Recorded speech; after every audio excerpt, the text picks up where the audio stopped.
But Shannon, we need to recognize a reality. What we've seen across the United States over the past year or two, and that is an increased number of shootings in both red states and blue states. Shannon, we've seen an increased number of shootings in states with easy gun laws as well as states with very strict gun laws. I think that the state in which the largest number of victims have occurred this year is in California, where they have very tough gun laws, where 11 people died. In the wake of yet another mass shooting, this one at a mall in Allen, Texas Governor Greg Abbott took his time to not only advocate for stronger federal gun control, don't know if he knows it, but he let us know that he has no idea of what per capita means. More on that in a minute. We know that Texas had been lagging in addressing mental health for years, and that's why over the past 3 sessions, we've added almost $25 billion to address mental health. We're in the waning days of a session right now where we will be adding even more funding, about $3 billion, to address mental health needs in the state of Texas, especially in rural Texas, and especially for children in schools. Abbott has said stuff like this before. Just last year, after the Uvalde school shooting, he said the shooter had a, quote, mental health challenge, and the state needed to, quote, do a better job with mental health. Yet, per NBC News, in April of that year, he slashed $211 million from the department that oversees mental health programs. Additionally, Texas ranked last out of all 50 states and the District of Columbia for overall access to mental health care, according to the 2021 State of Mental Health in America report.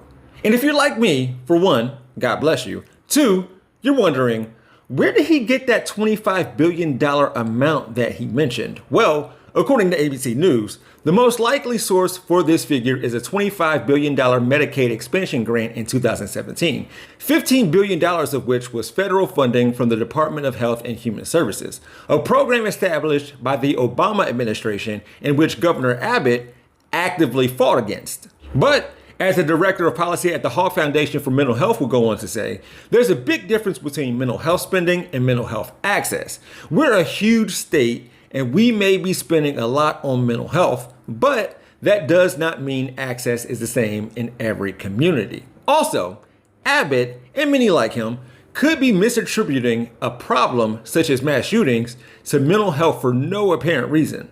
Now, back to this. I want to put up a poll that we just had on possible gun reforms here in the U.S. This is just out from Fox News.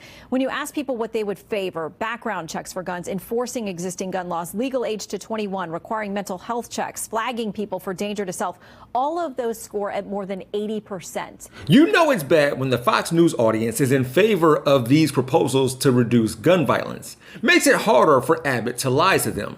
Respect.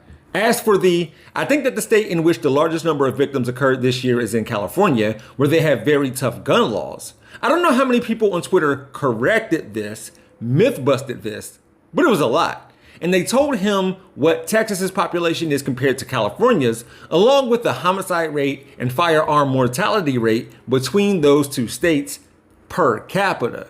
But you have to assume Abbott already knew this. Everyone else does. So is the governor of Texas simply lying, or does he not respect the Fox News audience?